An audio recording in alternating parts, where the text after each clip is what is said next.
அனைவருக்கும் வணக்கம். வாசிப்பவர் ஸ்ரீமதி செல்லம்மாள். அரசியல் சமூக பொருளாதார தளத்தில் தொடர்ந்து ஆய்வுகளை மேற்கொள்பவர் சமூக செயற்பாட்டாளர் சொல்லின் செல்வர் திரு சூர்யா சேவியர் அவர்களின் காவிரி நீரோவியம் நூலை தொடர்ந்து கொண்டிருக்கின்றோம். இந்நூல் காவிரியையும் அது கடந்து சென்ற பாதைகளையும், காவிரி கரைகளில் உருவான நகரங்களையும், அதன் நாகரிகங்களையும், நாகரிகத்தின் பெரு வரலாற்றையும், வரலாற்றை மறந்தவர்களாலும், வரலாறு தெரியாதவர்களாலும், வரலாற்றை திரிப்பவர்களாலும் அது வதைப்படும் துயரத்தையும் வழிகள் பல தாங்கியும் நம்மை வாழ வைக்கும் காவிரியின் நற்பண்பையும் நயம்பட பேசுகிறது இந்நூல். நூலின் அத்தியாயம் 35. உறையூர். திருச்சியில் ஒரு இடமாக இன்று உறையூர் இருக்கிறது. ஆனால் சங்க காலத்தில் உறையூர்தான் ஊராக இருந்தது. போர் நிகழ்வுகள் நடைபெறும் இடங்களில் ஒன்றாகவே திருச்சி இருந்துள்ளது. உறையூர் என்றால் விருப்பமுடன் வாழ்வதற்கு ஏற்ற இடம் என பொருள். உறையூர், பழையாறை, காவிரி பூம்பட்டினம், தஞ்சாவூர், கங்கை கொண்ட சோழபுரம் ஆகிய ஊர்களை தலைநகராக கொண்டு சோழர்கள் ஆட்சி புரிந்தனர். இதில் உறையூரும் காவிரி பூம்பட்டினமும் சங்ககால தலைநகரங்கள். உறையூர் உரந்தை எனவும் அழைக்கப்பட்டிருக்கிறது. மாட மதுரையும் பீடார் உரந்தையும் கலிக்கெழு வஞ்சியும் ஒளிப்புணர் புகாரும் என்கிறது சிலப்பதிகாரம். வளம் கெழு சோழர் உரந்தை பெருந்துறை. குறுந்தொகை 11. மக்கள் வாழ்வதற்குரிய வளமை நிறைந்து காணப்பட்டதால் உறையூர் எனவும் பாராட்டப்பட்டுள்ளது. சங்க பாடல்களில் உரந்தை எனவும் சங்க புலவர்களின் பெயர்களோடு ஊர் பெயர் அடையெடுத்து வரும்பொழுது உறையூர் எனவும் வழங்கப்படுகிறது. ஏனிச்சேரி முடமூசியார், கதுவாய் சாத்தனார், சல்லியங்குமரனார், சிறுகந்தனார், பல்காயனார், மருத்துவன் தாமோதரனார், முதுகண்ணன் சாத்தனார் போன்ற புலவர்கள் பெயருடன் உறையூர் அடைமொழியுடன் வருகிறது. சிறு பாணாற்றுப்படை 83, நற்றிணை 234, 400, குறுந்தொகை 116, அகநானூறு 4, 6, 93, 122, 137, 226, 237, 369, 385, புறநானூறு 39, 58, 352, 395 ஆகிய சங்க இலக்கிய பாடல்களில் உரந்தை என்றும், புறம் 68, 69 ஆகிய பாடல்களில் உரந்தையோன் எனும் சொல்லாட்சிகள் காணப்படுகின்றன.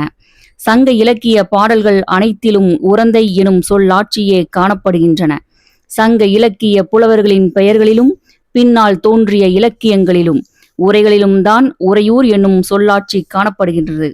உரந்தை நகரினை திருமாவளவன் காடுகளை வெட்டி அழித்து நாடாக செய்து, களங்கள் அழித்து பல்வேறு வளங்களையும் பெருக செய்து, பெரிய நிலைகள் பொருந்திய மாடங்களை அமைத்து விரிவுற செய்தான். பட்டினப்பாலையில் குறிப்பிடப்பட்டுள்ளது 284 முதல் 286 வரை.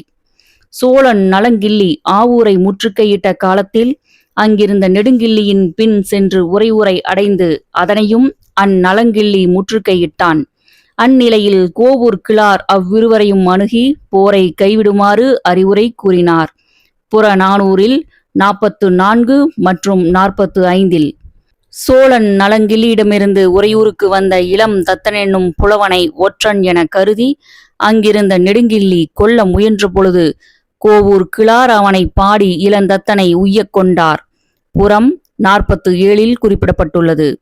காவிரி ஆற்றின் அருகில் சோலைகள் சூழ்ந்த பகுதியில் உறையூர் அமைந்திருந்தது என அகம் 385 பாடல் குறிப்பிடுகிறது. தன் ஓரன்ன ஆயமும் மயில் இயல் என் ஓரன்ன தாயரும் காண கைவள் யானை கடுந்தேர் சோழர் காவிரி படப்பை உரந்தை அன்ன பொன்னுடை நெடுநகர் புறையோர் அயர.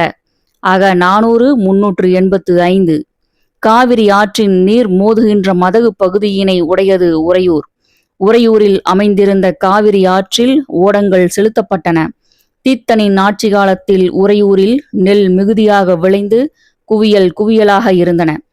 உறையூரில் அமைந்திருந்த அவைக்களம் அறத்தினை நின்று நிலைநாட்டும்படி செயல்பட்டது. காவிரி ஆற்றின் வெள்ளம் உரந்தை கரையின் நகரங்களில் உள்ள மரங்களை வீழ்த்தியபடி ஓடும்.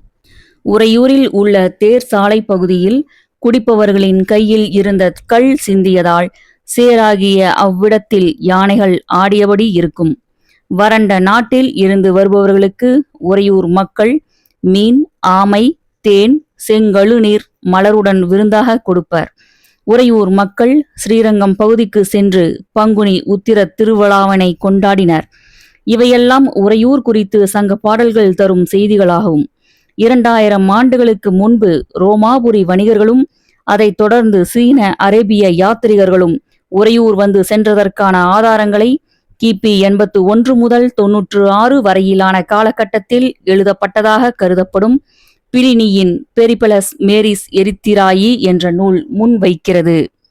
உறையூருக்கு கோழியூர் என்னும் பெயரும் இருந்தது என்பதை பழந்தொன்ம கதையின் வழி அறிய முடிகின்றது. ஒரு யானைக்கும் கோழிக்கும் இடையே நடைபெற்ற சண்டையில் கோழியானது யானையினை விரட்டி அடித்ததால் உறையூரினை கோழியூர் என அழைத்ததாக சொல்லப்படுகிறது. சிலப்பதிகார உரையாசிரியரான அடியார்க்கு நல்லார் இக்கோழி கதையினை தம் உரையில் குறிப்பிடுவது நோக்கத்தக்கது. உரந்தை அன்ன பொன்னுடை நெடுநகர் அகம் 385, உரந்தை அன்ன நிதியுடை நன்னகர் அகம் 369 என்ற வரிகள் உறையூரின் வளத்தை குறிக்கிறது. கரிகாலன், தித்தன், குராப்பள்ளி, துஞ்சிய பெருந்திருமாவளவன், கிள்ளி வளவன், நலங்கிள்ளி என பல்வேறு காலகட்டங்களை சார்ந்த சோழ மன்னர்கள் உறையூரினை தொடர்ச்சியாக ஆட்சி செய்தனர். காவிரி ஆற்றுப்படுகை நாகரிகத்தின் அடையாளமாக உறையூரின் வரலாறு ஆனது மிக செழுமையாகவே வளர்ந்து வந்துள்ளது. அது பெருங்கற்கால பண்பாட்டு பின்னணியோடு வளர்ச்சி பெற்று அதற்கு அடுத்த நிலையில் உள்ள சங்ககால மக்கள் வாழ்ந்தமைக்கான வாழ்நிலை தொடர்ச்சியை பெற்று வந்துள்ளதை தொல்லியல் சான்றுகள் நிரூபிக்கின்றன. பல்லவ அரசன் சிம்ம விஷ்ணு ஆட்சிக்குள் கொண்டுவரப்பட்ட உறையூர் பகுதி ஏறத்தாழ கிபி 600 முதல் 875 முடிய பல்லவரின் ஆட்சிக்கு உட்பட்டிருந்தது. பல்லவரை அடுத்து பாண்டியர்கள் உறையூர் பகுதியில் மேலாண்மை செலுத்தினர் என்பதை நெடுஞ்சடையான் பாண்டியனின் கிபி 768 முதல் 815 வரை வேள்விக்குடி செப்பேடு தெரிவிக்கிறது. தேர்மாறன் எனும் பாண்டிய மன்னன் கூடல், வஞ்சி, கோழி எனும் தலைநகரங்களில் உள்ள அரண்மனைகளையும் அரண்களையும் புதுப்பித்த செய்தி இச்செப்பேட்டால் அறியப்படுகிறது. பராந்தக சோழனின் தலைநகரம் உறையூர் என்று உதயேந்திர செப்பேடு செப்புகிறது. இதனால் உறையூர் பாண்டியரிடமிருந்து மீண்டும் சோழர் வசம் வந்தது புலனாகின்றது.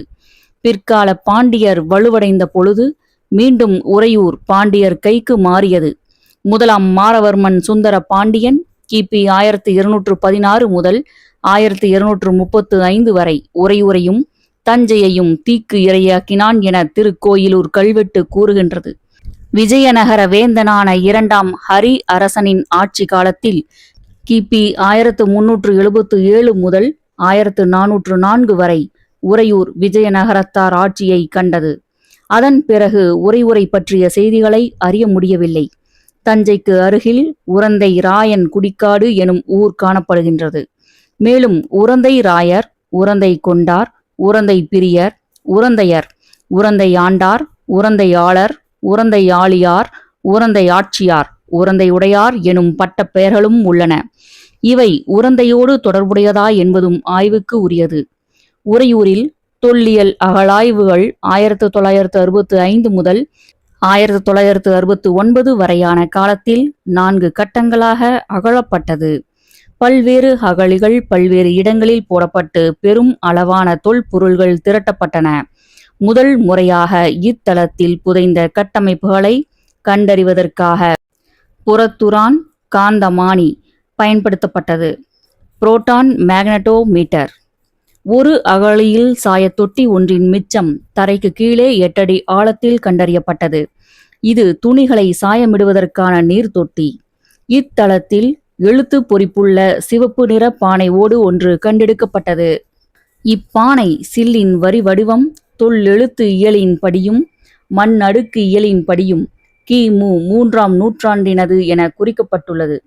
தமிழ்நாட்டில் திருநெல்வேலி அடுத்த ஆதிச்சநல்லூர் போன்ற பிற தலங்களும் சிந்து போன்ற எழுத்து குறியீடுகளை கொண்டுள்ளன என்கின்றனர் ஆய்வாளர்கள்.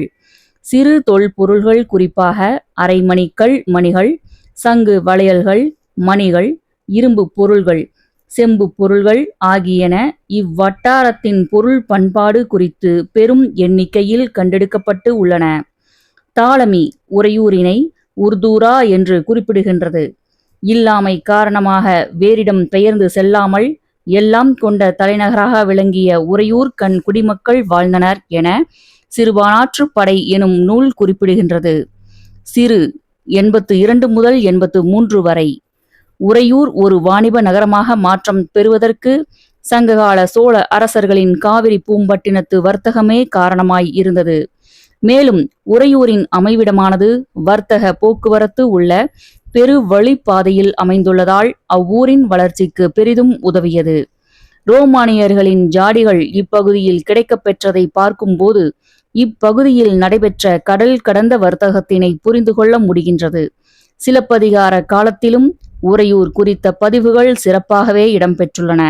எனினும் காலப்போக்கில் ஏற்பட்ட காவிரி பூம்பட்டினத்தின் வீழ்ச்சி உறையூரின் வளத்தினையும் சிதைத்தது. இன்று உறையூர் திருச்சி பகுதியில் ஒரு சிறிய ஊராக காட்சியளிப்பதை நில வரைபடத்தில் பார்க்கலாம். சங்க நூலான பட்டினப்பாளையானது உறையூரில் தொலைவில் உள்ளவர்களும் காணும்படி உயர்ந்து நிற்கின்ற பல மாளிகைகள் இருந்தன என்ற குறிப்பை தருகின்றது. பட்டினப்பாளை 283 முதல் 288 வரை. இதனை நாம் அகழாய்வில் கிடைக்கப்பெற்ற செங்கல் கட்டிட பகுதிகளுடன் பொருத்தி பார்க்கலாம். உறையூரில் பௌத்த சமயம் செல்வாக்கு பெற்றிருந்தது. பாலி மொழியில் உறையூர் உரகபுரம் என குறிப்பிடப்படுகின்றது. இவ்வூரில் இருந்தபோது ஆசாரிய புத்த தத்த தேரர் என்பவர் அபிதம் அவதாரம் எனும் நூலினை இயற்றினார் என ஆய்வாளர் மயிலை சீனி வெங்கடசாமி குறிப்பிடுகிறார். உறையூரின் பேரழிவு எவ்வித யுத்தங்களினாலும் ஏற்படவில்லை. காவிரி பெரு வெள்ளத்தினால் மட்டுமே அது நிகழ்ந்துள்ளது. உறையூர் பகுதியில் மக்கள் ஓர் இடத்தில் நிலையாக வாழாமல் தங்கள் வாழ்விடத்தை அடிக்கடி மாற்றி புதிய குடியிருப்புகளை பிற இடங்களில் உருவாக்கி கொண்டதை அகழாய்வு முடிவுகளில் தெரிய வந்துள்ளது. குறிப்பாக கிபி 3ஆம் நூற்றாண்டில் இப்படியொரு குடியிருப்பு மாற்றம் நடைபெற்றுள்ளதை அகழாய்வில் பார்க்க முடிகின்றது. இதற்கு அடிப்படையாக காவிரி ஆற்றின் வெள்ளம் இருந்துள்ளது.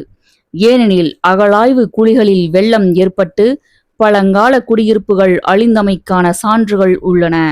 அகழாய்வு செய்ய தோண்டப்பட்ட குழிகளில் அங்கு ஏற்கனவே இருந்த சில நில நடு குழிகள் கண்டுபிடிக்கப்பட்டன. எலும்பு துண்டுகளும் காணப்பட்டன. இதன் மூலம் அப்பகுதியில் ஏதோ சமய சடங்கு, உயிர் பலி கொடுத்தல் நடைபெற்று இருக்க வேண்டும் என ஆய்வாளர்கள் குறிப்பிடுகின்றனர்.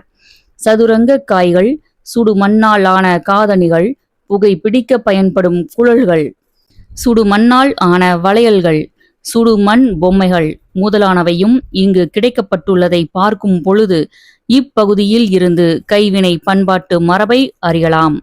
2000 ஆண்டுகளுக்கு முந்தைய ஊர்கள் எவ்வித பாதிப்புகளும் இன்றி தொடர்ந்து பயணித்திருந்தால் இன்று வேரின்றி வாழ்க்கை நடத்தும் மனிதர்களோடு முட்டி மோத வேண்டிய நிலை ஏற்பட்டிருக்காது. வெறி கொண்ட மிருகங்களைப் போல ஒலி எழுப்பிக் கொண்டே இருக்கிறார்கள். ஆதி அடையாளங்களை சிதைத்து கொண்டே இருக்கிறார்கள். வரலாறு அற்ற வாழ்க்கைக்கானவர்கள்தான் இத்தகைய காரியங்களை இங்கு செய்கிறார்கள். அழிந்து போன உறையூரே இன்று மிச்சம் உள்ளது. அகழ்வாய்வுகளில் மட்டுமே அது வாழ்கிறது. கடல் கோளால் முதல் தமிழ்ச் சங்கம் அழிந்த லெமூரியாவிலிருந்து கடல் இல்லாத மதுரைக்கு தலைநகரை பாண்டியர்கள் மாற்றியது போல காவிரியின் அழிவிலிருந்து காத்துக்கொள்ளும் ஏற்பாடாகவே காவிரி ஓடாத தஞ்சாவூருக்கு சோழர்கள் தஞ்சம் புகுந்து தலைநகரை மாற்றியிருக்க வேண்டும். உறையூர் அழிந்தது. போர் புரியும் இடமாக இருந்த சிராப்பள்ளி ஊரானது. அது எப்படி ஊரானது? அடுத்து சிராப்பள்ளி எனும் திருச்சிராப்பள்ளிக்குள் பயணிக்கலாம். நூலின் அடுத்த அத்தியாயம் 36 திருச்சிராப்பள்ளி. சிராப்பள்ளி என்பதே திருச்சிராப்பள்ளியின் முந்தைய பெயர். சிரா எனும் சமண முனிவரின் பெயரால் அமைந்த ஊர். சமணர்கள் இங்கு வாழ்ந்ததற்கான ஆதாரங்கள் மலை குகைகளில் ஏராளமாய் இருக்கிறது. சிரா இருந்த மலையை சுற்றிய பகுதிகளுக்கு சிற்றம்பர் என பெயர். உறையூர் கூற்றத்து சிற்றம்பரில் உள்ள சிராப்பள்ளி என்கிறது ராஜராஜன் காலத்து சாசனம். உறையூர் துறைமுக நகராக இருந்தபோது வியாபாரத்திற்கு வந்த அரபு வணிகர்களால் கட்டப்பட்டது. பள்ளி எனும் சொல் சமணர்களுக்கானது. சமண முனிவர்கள் தங்கியிருந்த இடத்திற்கு பள்ளி என பெயர். அவர்கள் உண்டு உறங்கிய இடமே பள்ளியறை எனப்பட்டது. அங்கு மாணவர்கள் சென்று பயின்றதால் அவ்விடமே பள்ளி கூடமானது. பள்ளி கூடம் வேறு, கல்வி கூடம் வேறு. கல்வி என்பது வெள்ளையர்கள் காலத்தில் உருவானது. ஆனால் பண்டைய வழக்கப்படி கல்வி கூடத்தையும் பள்ளிக்கூடம் என்றே அழைத்து வருகிறோம். மனித நாகரிகத்தின் வளர்ச்சிக்கு அடிப்படையே உழவு தொழில்தான். உழவு தொழிலின் மூலமே வேறு பல தொழில்களும் வணிகமும் உருவானது. மனித இனம் முதலில் கற்ற கல்வி உழவு தொழில்தான். கல்வி எனும் சொல் கல் எனும் முதனிலிருந்து தோன்றியதே. கல்லுதல் என்றால் தோண்டுதல் என பொருள். இதிலிருந்தே கல்வி உருவானது. ஆங்கிலத்தில் நில பண்பாட்டை குறிக்க கல்ச்சர் என்றும் உள பண்பாட்டை குறிக்க கல்டிவேஷன் எனவும் கூறுவர். இந்த இரண்டு சொற்களின் மூலம் COL எனும் லத்தீன் சொல்லிலிருந்தே தோன்றியது. வெள்ளையர்கள் உருவாக்கிய கல்வியையும் கூட வைதிகர்களே பெற்றார்கள். அதற்கும் கூட இங்கு எளிய உதாரணம் உண்டு. மூத்த காஞ்சி சங்கராச்சாரியார் சுவாமிநாதன் என்கிற சந்திரசேகரேந்திர சரஸ்வதி என்பவரும் திண்டிவனம் ஆற்காடு அமெரிக்கன் மிஷனரி கிறிஸ்தவ பள்ளியில் பயின்றவர்தான். பின்னாளில் தெய்வத்தின் குரல் எனும் நூலை எழுதியவரும் இவரே. கன்னட வைதிக குடும்பத்தில் பிறந்தவரே மூத்த சங்கராச்சாரி என அழைக்கப்பட்டவர். இவரது தாய் தந்தையரும் காவிரி கரையில் வாழ்ந்தவர்களே. அதை பின்வரும் பகுதிகளில் அறியலாம். சிராப்பள்ளி எனும் சமணர்களின் ஊர்தான் பக்தி இயக்க காலத்திற்கு பிறகு திருச்சிராப்பள்ளியானது. சிராப்பள்ளி சமணர்களால் அரபு வணிகர்களுக்கு வழிபடுவதற்காக உருவாக்கப்பட்ட இடம் ஆதலால் பள்ளிவாசல் எனப்பட்டது.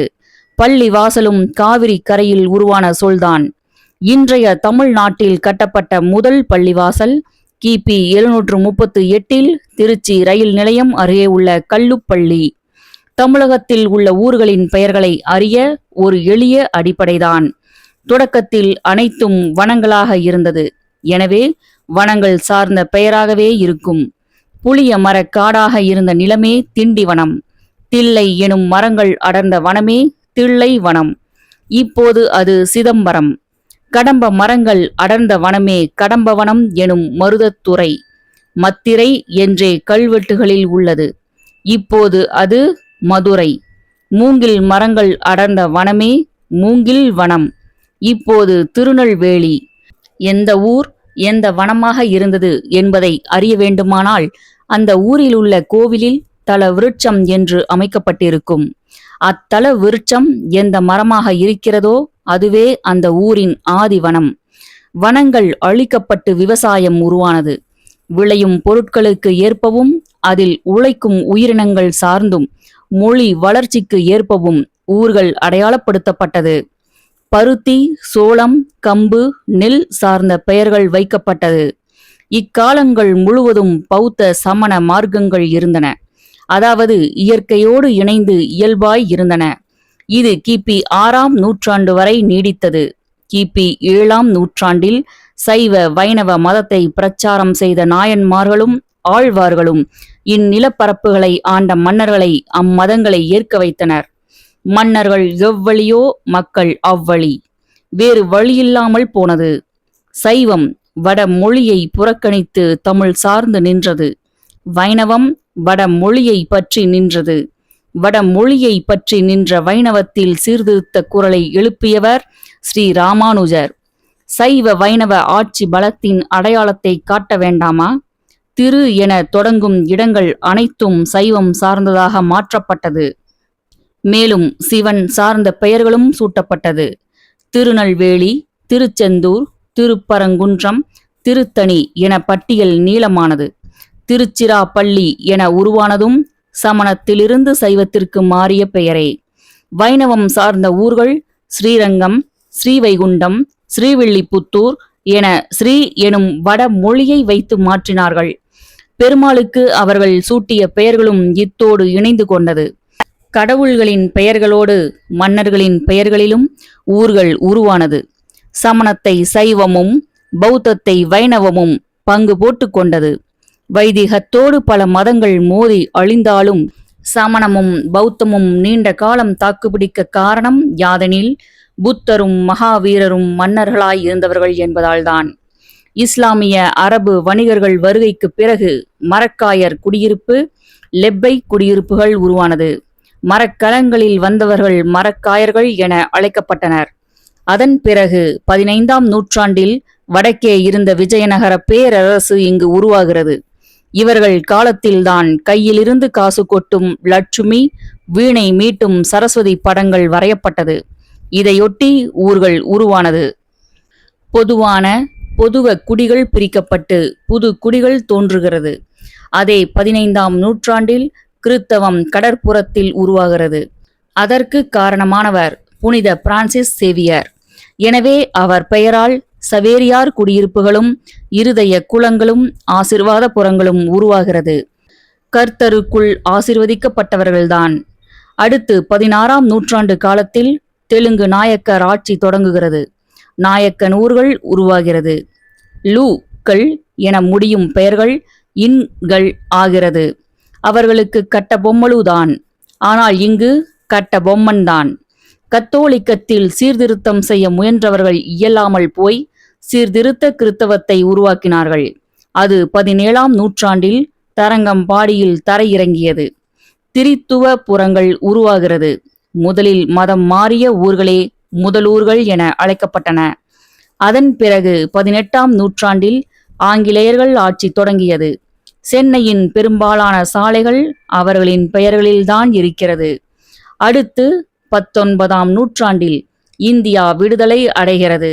அம்பேத்கர் நகர், காந்திபுரம், நேரு நகர், இந்திரா நகர், ராஜீவ் நகர் உருவாகிறது. தமிழகத்தில் பெரியார் நகர், காமராஜ் நகர், அண்ணா நகர், கலைஞர் நகர், எம்ஜிஆர் நகர், ஜே நகர் என உருவாயின. இவையெல்லாம் வந்தாலும் இம்மண்ணின் பூர்வ குடிகள் எங்கும் சேர இயலாமல் சேரிகளாக ஆனார்கள். சேர்ந்து வாழும் இடத்திற்கு சேரி என பெயர்.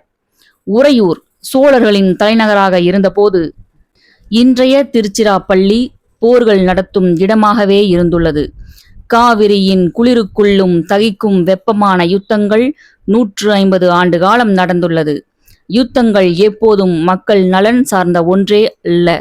ஆதிக்கத்தை நிலைநிறுத்த அடித்துக்கொண்டு அப்பாவி மக்களை கொன்று குவிக்கும் மன்னர்களின் கோர விளையாட்டே யுத்தங்கள்.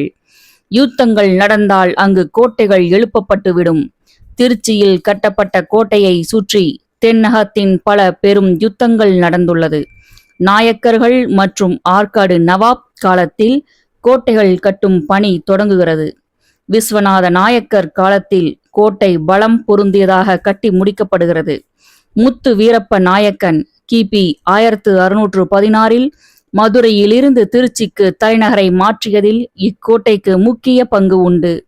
1752 சந்தா சாஹிப்புக்கும் ஆங்கிலேயர்களுக்குமான கடைசி யுத்தத்தில் திருச்சி கோட்டை தகர்க்கப்படுகிறது.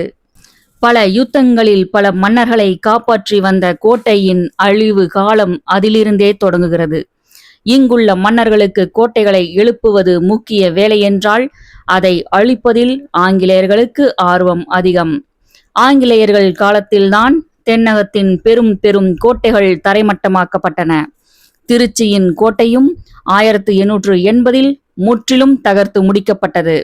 கோட்டையை தகர்க்க 12 ஆண்டுகள் ஆகியிருக்கிறது என்றால் அதன் வலிமையை புரிய முடிகிறது. தகர்க்கப்பட்ட கோட்டையின் மிச்சம் மீதி எங்காவது தென்படுகிறதா என தேடி பார்த்தால் வாகன நெருக்கடிக்குள் 2 சாலைகள் அதன் பெயர்களை தாங்கி புதைந்து கிடக்கிறது. கோட்டையை தகர்த்து நகரமயமாகி போன திருச்சியின் அவ்விரண்டு சாலைகளுக்கு கீழப்பொழிவார் சாலை, மேலப்பொழிவார் சாலை என பெயரிட்டுள்ளார்கள். பொழிவார் என்றால் அடர்ந்த மரங்கள் இருந்த விரிந்த பகுதி என பொருள். தெப்பக்குளக் கரையில் மெயின்காட் கேட் எனும் இடத்திற்கு அருகில் கோட்டையின் மிச்சம் கடந்த கால வரலாற்றை சொல்லி எஞ்சி நிற்கிறது. இக்கோட்டைகளை பற்றிய விரிவான குறிப்புகள் ஏதேனும் இருக்கிறதா? வெள்ளையர்களின் தளபதிகளுள் ஒருவன் ராபர்ட் ஓம் 1753 நவம்பர் 23 கோட்டைக்குள் நுழைகிறான். கோட்டை அவனை பிரமிக்க வைக்கிறது. திருச்சி கோட்டையையும் நகரையும் விரிவாக எழுதியும் படமாக வரைந்தும் வைத்துள்ளான். திருச்சிக்கு 2 கோட்டைகள் என்கிறான் ராபர்ட் ஓம். உட்கோட்டை, வெளிக்கோட்டை. 25 அடி இடைவெளிகள் கொண்ட தூரத்தில் 2 கோட்டைகளும் இருந்தன. கோட்டை 6000 அடி நீளம், 36 அடி அகலம் கொண்டது என்கிறான். பாதுகாப்பிற்காக கண்காணிப்பு கோபுரங்கள் கொண்டதாகவும் வெளிக்கோட்டையின் வெளிப்புறத்தில் பெரும் அகழியும் அமைக்கப்பட்டிருந்தது. கோட்டைகள் எழுப்பப்பட்டதையும் அழித்து தரைமட்டமாக்கப்பட்டதையும் பார்த்து கொண்டிருந்த ஒன்று இப்போதும் திருச்சியில் உண்டு. அதுதான் இன்றளவும் திருச்சியின் அடையாளங்களில் ஒன்றாகவும் இருக்கிறது. அது உயரமான கோட்டை. அந்த மலைக்கோட்டைக்கு அடுத்து பயணமாவோம். நூலின் அடுத்த அத்தியாயம் 37. மலைக்கோட்டை. நிலவியல் ஆய்வுகளின்படி அம்மலையின் வயது 3400 மில்லியன் வருடங்கள். 1 மில்லியன் என்பது 10 லட்சம். மூத்த மலைகளிலேயே மூத்த மலை அது. நிச்சயமாக அப்போது மனிதர்கள் இருந்திருக்க வாய்ப்பில்லை. மனிதர்கள் மிகவும் சாதாரணமானவர்கள் என உணர வேண்டுமானால் அம்மலையின் அருகில் ஒரு நாளிகையாவது நிற்க வேண்டும். ஓடிவரும் காவிரியை அம்மலை முதலில் பார்த்ததா? இல்லையேல் மலை உருவாகும் முன்பே காவிரி ஓடி வந்ததா? அதற்கும் ஆதாரம் உண்டு. ஏனெனில் காவிரி திருச்சியை நோக்கி பயணிப்பது 3வது பாதை என்பதை படித்து தானே கடந்து வந்தோம். சந்தேகமே இல்லாமல் அடித்து சொல்லலாம், திருச்சியின் முதல் குடி அம்மலைதான். காவிரி ஓடி வருவதை முதலில் பார்த்ததும் அம்மலைதான். மலை கோட்டையின் உயரம் 273 அடிகள். மற்ற மலைகளோடு ஒப்பிடும்போது சிறிய உயரம்தான். ஆனால் அதன் கம்பீரம் தனித்துவம் மிக்கது. மனிதர்களுக்கான நவரசங்கள் காவிரிக்கும் நிச்சயம் இருந்திருக்கும். காவிரியின் அமைதி, ஆச்சரியம், கோபம், வெறுப்பு, அருவருப்பு, ஆனந்தம், வீரம், நகைச்சுவை, கருணை ஆகிய நவரசங்களை பார்த்த ஒரே சாட்சியும் அம்மலைதான். நாகரிகங்கள் எனும் பெயரில் மனித கூட்டம் நடத்துகின்ற எல்லா கூத்துகளையும் பார்த்த மலை. எத்தனையோ வளர்ச்சியையும் வீழ்ச்சியையும் பார்த்துவிட்டு இன்றும் வீழ்ச்சி அடையாமல் நிற்கும் மலை. பல காலங்களில் பலரும் தங்கள் மேலாண்மையை இம்மலையின் மீது காட்டி வந்துள்ளனர். கிமு 3ஆம் நூற்றாண்டில் சமண முனிவர்கள் பலர் மதகு நாட்டிலிருந்து பத்திரபாகு என்பவர் தலைமையில் சந்திரகுப்த மௌரியனுடன் கருநாடக பகுதிக்கு வந்தனர். அங்கிருந்து விசாகாச்சாரியார் என்பவர் தலைமையில் சமண முனிவர்கள் பலர் தமிழகம் வந்தனர். கொடு மணல் அகழாய்வு பானை ஓட்டிலும் இலங்கை கல்வெட்டிலும் விசாகா எனும் சொல் காணப்படுகிறது. தமிழகத்திற்கு வந்த சமண முனிவர்கள் இயற்கையான மலை குகைகளில் தங்கி தம் சீடர்களுக்கும் மக்களுக்கும் அற உபதேசம் செய்தனர். அம்மலைகளில் அவர்களுக்குரிய கல் படுக்கைகளை இங்குள்ள அரசர்களும் வணிகர்களும் பொது மக்களும் அமைத்து தந்தனர். அவை பாளி, பள்ளி, அதிட்டானம், கல் கஞ்சனம், இருக்கை என அழைக்கப்பட்டன. மேற்குறிப்பிட்ட செய்திகளை அக்கல் படுக்கைகளின் அருகே கல்வெட்டு எழுத்துகளாகவும் பொறித்தனர். இந்த அமைப்புடைய குகைகள் மாங்குளம், அரச்சலூர், சித்தன்னவாசல், புகழூர், அரிட்டாப்பட்டி, ஐயர் மலை, அம்மன் கோயில்பட்டி, ஆனைமலை, ஜம்பை, கருங்காலக்குடி, கீழவளவு, கொங்கர் புளியங்குளம், குடுமியான் மலை, குன்னக்குடி, மாமண்டூர், மன்னார் கோயில், மறுகால் தலை, மேட்டுப்பட்டி, முதலைக்குளம், முத்துப்பட்டி, நெகனூர்பட்டி, திருச்சி, திருப்பரங்குன்றம், திருவாதவூர், தொண்டூர், வரிச்சியூர், விக்கிரமங்கலம் போன்ற பல இடங்களில் உள்ளன. இங்கெல்லாம் தமிழ் கல்வெட்டுகள் உள்ளன. கிபி 8ஆம் நூற்றாண்டு வரை சமண மதம் தமிழகத்தில் பிற பகுதிகளைப் போல திருச்சி மாவட்டத்திலும் விளங்கியதற்கான சான்றுகள் இன்று வரை உள்ளன. இல்லறம், துறவறம் என மனித வாழ்வில் இருவகை அறங்களை சமணம் காட்டுகிறது.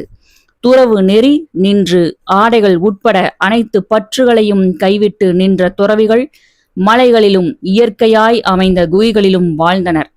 பாறைகளில் அவர்கள் உறையும் வகையில் படுக்கைகள் அறநெறி நின்றவர்களால் இயற்கையாக அமைத்து தரப்பட்டன. அஞ்சினார்க்கு புகலிடம் தந்து வாழ்க்கை கல்வி புகட்டி ஆகார தானம், மருத்துவ தானம் செய்து சமண முனிவர்கள் உறைந்த இடங்கள் பள்ளிகள் என்றழைக்கப்பட்டன.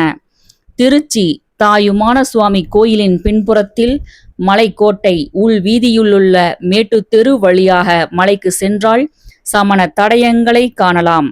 இங்கு சமண முனிவர்கள் உறைந்ததற்கான ஆறுகள் படுக்கைகள் மலையின் மேல் பகுதியிலிருந்து கொட்டப்படும் குப்பைகளால் வெளியே தெரியாமல் குப்பை மேடாக காட்சி அளிக்கிறது. மருத்துவ தானம் ஆற்றுவதற்காக உருவாக்கப்பட்ட மருந்து குழிகள், சமண மலைகளில் காணப்படும் சாமாயிக திரியாவதி எனும் சமண குறியீடுகள், சமண துறவியார்களின் பாதங்கள், கல்வெட்டு செய்தி, அர்த்த பரியங்காசன நிலையில் தீர்த்தங்கரர் போன்ற புடைப்பு சிற்பம் போன்றவற்றை மலைக்கோட்டையில் காணலாம். கிபி 7ஆம் நூற்றாண்டில் பக்தி இயக்கம் பரவிய காலத்தில் சைவ வைணவம் மேலெழுந்தது.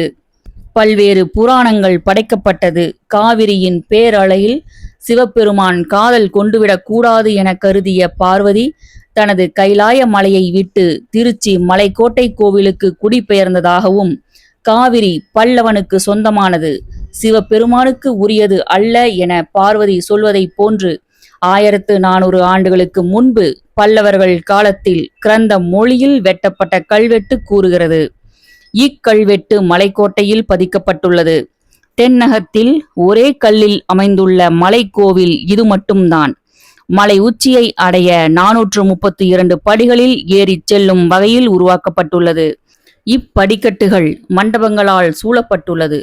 முதல் தளத்தில் ஒரு அம்மன் இருக்கிறார். மட்டுவார் குழலி என்பது அம்மனின் பெயர். மட்டு என்பதற்கு கல், எல்லை, தேன் என 3 வகையான பொருள் உண்டு. மட்டுவார் குழலி என்பது தேன் சிந்தும் கூந்தலை உடைய என்றே பொருள்படுகிறது. மகேந்திரவர்ம பல்லவனின் எல்லையாக இம்மலை இருந்ததால் மட்டு ஊர் என்றும் கொள்ளலாம். மலையும் அதிலுள்ள தேன்களும் என்ற பொருளில் மட்டுவார் குழலி உருவாகி இருக்க வேண்டும். சிலையை உற்று நோக்கினால் காவிரியை தேனாக கருதியே சிலை வடித்த சிற்பி மட்டுவார் குழலியை உருவாக்கி இருக்கிறான். பார்வதி சிலைக்கும் மட்டுவார் குழலி சிலைக்கும் நிறைய வேறுபாடுகளையும் சிற்பி உருவாக்கி வைத்துள்ளான். ஸ்ரீரங்கத்தில் இருக்கும் அப்பெண் நிறைமாத கர்ப்பிணி. அவளின் தாய் ஒரு வேலை விஷயமாக திருச்சி சென்று விடுகிறாள். பெண்ணுக்கோ பிரசவ வலி ஏற்படுகிறது. உடனிருந்து உதவ யாரும் இல்லை. திருச்சி சென்ற தாய் காவிரியில் பெருக்கெடுத்த வெள்ளத்தால் ஸ்ரீரங்கம் திரும்ப இயலவில்லை. பிரசவ வேதனையில் மகளோ துடிக்கிறாள். அப்போது தாய் வயதுள்ள ஒரு பெண் வந்து உடனிருந்து எல்லா உதவிகளையும் செய்கிறார். பிரசவமும் பார்க்கிறார். பிரசவ வலியால் இருந்த பெண்ணின் தாய் வந்து பார்க்கிறார். அப்பெண்ணிடம் நீங்கள் யார் என கேட்கிறார். பிரசவம் பார்த்த தாய் தன் சுயரூபத்தை வெளிப்படுத்துகிறார். அவர் வேறு யாருமல்ல, சிவபெருமான் தான். யாருமே உதவி செய்ய இயலாத ஒரு பெண்ணுக்கு தாயாக இருந்து பிரசவம் பார்த்து உயிரையும் காப்பாற்றியவர் என்பதால் சிவபெருமான் இங்கு தாயுமானவர் என அறியப்படுகிறார் என்கிறது ஆலய புராண கதை. மலைக்கோட்டையின் முதல் தளம் மட்டுவார் குழலிக்கு என்றால் 2வது தளத்தில் தாயுமானவர் கோயில் இருக்கிறது. எல்லா சிவன் கோவில்களும் கிழக்கு பக்கமே இருக்கும். ஆனால் மலைக்கோட்டை தாயுமானவர் சிவன் கோவில் மேற்கு பக்கமாக இருக்கிறது. இதற்கும் ஒரு ஆலய கதை உண்டு. மலைக்கோட்டை நந்தவனத்தில் உள்ள பூக்களை பறித்து தாயுமானவருக்கு தினமும் பூஜை செய்கிறார் உறையூரை சேர்ந்த சாரமா முனிவர். அதே உறையூரை சேர்ந்த பிராந்தகன் எனும் பூ வியாபாரி அரசனுக்கு தினமும் பூ கொடுப்பவன். பூ வியாபாரி நந்தவனத்தில் உள்ள பூவை திருடி அரசனுக்கு கொடுத்து வந்தானாம். முனிவர் அரசனிடம் முறையிட்டும் அரசனோ பூ வியாபாரி மீது நடவடிக்கை எடுக்கவில்லை. முனிவர் தாயுமானவரிடம் முறையிடுகிறார். தாயுமானவர் கோபம் கொண்டு மேற்கே திரும்புகிறார். மேற்கில்தான் உறையூர் இருக்கிறது. தாயுமானவரின் கோபத்தால் மண் மழை பொழிந்து உறையூர் மூழ்குகிறது. அங்குள்ள மக்கள் உறையூர் வெக்காளி அம்மனிடம் மண் மழையை தடுக்க முறையிடுகிறார்கள். சிவனிடம் அம்மன் வேண்டி கேட்டுக்கொண்டதற்கு இணங்க மண் மழை நிற்கிறது. மண் மழையால் மூடாத சிறு பகுதியே இப்போதுள்ள உறையூர். மேற்கு பக்கம் இருக்கும் உறையூரை பார்த்து கோபமாக சிவன் திரும்பியதால் தாயுமானவர் கோவில் மேற்கு நோக்கி இருப்பதாக ஐதீகம். 3வது தளத்தில் உச்சி பிள்ளையார் இருக்கிறார். மலை உச்சியில் இருப்பதால் உச்சி பிள்ளையார் என பொருள் அல்ல. அதற்கும் ஒரு புராண கதை இருக்கிறது. ராமாயண யுத்தத்திற்கு பிறகு ராமரின் பட்டாபிஷேக விழாவிற்கு அயோத்தி சென்று திரும்புகிறான் ராவணனின் தம்பி விபீஷணன். அயோத்தியிலிருந்து இலங்கை செல்லும் வழியெங்கும் உள்ள கோவில்களை தரிசித்து வருகிறான். இந்த பயணத்தில் தன்னுடன் பள்ளி கொண்ட நிலையில் உள்ள அரங்கநாதர் சிலையையும் எடுத்து வருகிறான் விபீஷணன். இலங்கையில் விஷ்ணுவுக்கு ஒரு கோவில் கட்டவே அச்சிலையை எடுத்து வருகிறான். காவிரிக்கு வரும் விபீஷணன் நதியின் அழகில் மயங்குகிறான். காவிரியில் குளிக்க ஆசைப்படுகிறான். அங்கிருந்த ஒரு சிறுவனிடம் தன்னுடன் கொண்டு வந்த அரங்கநாதர் சிலையை கொடுக்கிறான். சிலையை சிறுவனிடம் கொடுக்கும்போது, இதை தரையில் வைத்து விடாதே என சொல்லிவிட்டு குளிக்க செல்கிறான். குளித்துவிட்டு திரும்பி வந்து பார்த்தபோது சிலை தரையில் இருக்கிறது. சிறுவன் சிலையை கீழே வைத்து விட்டான். கோபம் கொண்ட விபீஷணன் சிலையை கீழே ஏன் வைத்தாய் என உச்சி தலையில் ஓங்கி கொட்டுகிறான். இதனால் சிறுவனின் தலை புடைத்து புண்ணாகிறது. சிலையை எடுக்க முயற்சிக்கிறான். சிலையை தூக்க முடியவில்லை. அப்படியே அங்கேயே விட்டுவிட்டு சென்று விடுகிறான். சிலை இருந்த இடத்தில் கட்டப்பட்டதே இன்றைய ஸ்ரீரங்கம் அரங்கநாதர் கோவில். அச்சிறுவன் வேறு யாருமல்ல, பிள்ளையார்தான். உச்சி தலையில் கொட்டு வாங்கிய பிள்ளையார் என்பதால் உச்சி பிள்ளையார் என்கிறார்கள். கொட்டு வாங்கிய வடு கொண்ட உச்சி தலையுடன் பிள்ளையார் இருக்கிறார் என்பது ஐதீகம். மலைக்கோட்டையில் உள்ள 3 தலங்களிலும் உள்ள ஆலய கதைகள் சைவ மதத்தின் நம்பிக்கை சார்ந்தவை. மதங்களுக்கு இது நம்பிக்கை சார்ந்தவை. ஆனால் மன்னர்களுக்கோ மலைக்கோட்டை பாதுகாப்பு கேடயமும் ஆயுத கிடங்கும் தான். மன்னர்கள் தங்கள் சூழ்ச்சிக்கான திட்டங்களை வகுக்கும் இடமாகவும் மலைக்கோட்டையை பயன்படுத்தியுள்ளார்கள். மலைக்கோட்டையில் குடைவரைவு கோவில்களை காணலாம். மகேந்திரவர்ம பல்லவனின் ஆட்சி காலத்தில்தான் இக்குடைவரைவு கோவில்கள் தோற்றம் பெறுகின்றன. மலையை குடைந்து கோவில் அமைப்பது பல்லவ கட்டிட கலையின் தனி சிறப்பு. விரிந்து பரந்த பல்லவர் ஆட்சியின் தெற்கு எல்லையாக மலைக்கோட்டை அன்று இருந்தது. மலைக்கோட்டையில் 2 குடைவரைவு கோவில்கள் இருக்கின்றன. மலையின் கீழ்ப்பகுதியில் ஒன்றும் மேல் பகுதியில் ஒன்றுமாக உள்ளது. முகப்பு, மண்டபம், கருவறை என கோவில்களின் அமைப்பு 3 பகுதிகளாக பிரிக்கப்பட்டுள்ளது. மேல் பகுதியில் அமைந்துள்ள கோவிலில் கங்காதரர் சிற்பம் சிற்ப கலைக்கு சான்றாக உள்ளது. 63 திருமேனிகளில் ஒன்றாக சைவர்களால் வணங்கப்படும் ஒரு வடிவம் இருக்கிறது. கங்கையின் வெள்ளத்தையும் வேகத்தையும் குறைக்க சிவபெருமான் கங்கையை சடைமுடியில் தாங்கிய வடிவமே கங்காதரர் என வழங்கப்படுகிறது. தமிழகத்தின் பல்வேறு பகுதிகளில் பலவிதமான கங்காதரர் சிலைகளை காணலாம். மலைக்கோட்டையை வடிவமைத்ததில் நாயக்கர்களின் ஆட்சி காலமே முக்கியத்துவம் பெறுகிறது. மதுரையை தலைநகராக கொண்டு விஸ்வநாத நாயக்கரால் 16ஆம் நூற்றாண்டில் உருவாக்கப்பட்டதே நாயக்கர்கள் ஆட்சி. மதுரை மட்டும் அல்லாது திருச்சியின் ஆட்சி பொறுப்பையும் இவர்கள் ஏற்றிருந்ததால் மலைக்கோட்டையை பலப்படுத்தி மண்டபம் ஒன்றையும் கட்டியுள்ளனர். இதற்கு சித்திர மண்டபம் என பெயர். மலைக்கோட்டையிலிருந்து கீழே பார்த்தால் அழகிய தெப்பக்குளம் இருக்கிறது. திருச்சியின் பேரழகுகளில் தெப்பக்குளமும் ஒன்று. காவிரியின் துணை நதியான உய்யக்குண்டானில் இருந்து தெப்பக்குளத்தின் தண்ணீருக்கான வாய்ப்பை உருவாக்கியுள்ளார்கள். நீர் மிகுந்த குளத்தில் சூரியன் மறைந்த தருணத்தில் ஒளி தீபம் கொண்ட விளக்குகள் நீரில் மிதப்பது பேரழகை தரும் என்கிறது இலக்கியங்கள். கிபி 1559இல் தெப்பக்குளம் கட்டும் பணிகள் தொடங்கப்பட்டு கிபி 1563இல் நிறைவு பெற்றுள்ளது. 4 ஆண்டுகளில் பணிகள் நிறைவடைந்துள்ளன. கோட்டைகள் கட்டுவதற்கு மணல் அள்ளிய இடமே தெப்பக்குளம். மதுரையின் பேரழகில் ஒன்றான தெப்பக்குளமும் கூட திருமலை நாயக்கர் அரண்மனை கட்டுவதற்காக மண் தோண்டிய இடமே. திருச்சி தெப்பக்குளத்தின் பணிகள் முழுவதும் தளவாய் அரியநாயக முதலியாரின் முழுமையான மேற்பார்வையில் நடைபெற்றுள்ளதாக கூறுகிறது வரலாற்று குறிப்புகள். தாயுமானவருக்கு பூஜை செய்வதற்கு நந்தவனத்தில் பூக்கள் பறித்தார்கள் அல்லவா? மலைக்கோட்டைக்கான அந்த நந்தவனம் எங்கே இருக்கிறது? மலைக்கோட்டைக்கு அருகில் நாகநாத சாமி கோயில் உள்ளது. இக்கோவிலுக்கு மேற்கே நந்தவனம் இருந்ததாக கண்டறியப்பட்டுள்ளது.